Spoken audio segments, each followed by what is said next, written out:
Konkurenciji za europske nagrade za poslovanje od 33.000 europskih tvrtki u drugi krug natjecanja ide samo 650.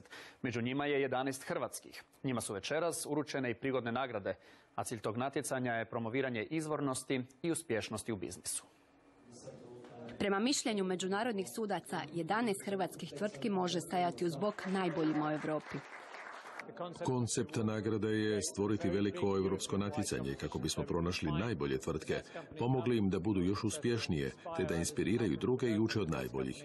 Tako da možemo stvoriti mogućnosti ne samo za nas, nego i za našu djecu i unuke.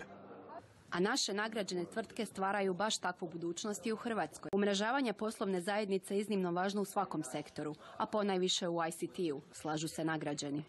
Ono što je nama kao informatičkoj firmi jako bitno su strateški partneri u raznim industrijama, s obzirom da je IT jedna horizontalna industrija.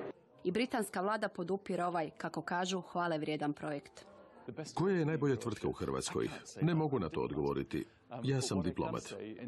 U Hrvatskoj sam otkrio veliku inovativnost i kreativnost koja je u skladu s našima u Velikoj Britaniji. Vidi se to posebno u ICT tvrtkama. Ovo je tek drugi krug natjecanja. Pred našim tvrtkama je još jedno dokazivanje. A tko je najbolji od najboljih, saznaćemo u Dubrovniku 4. ožujka.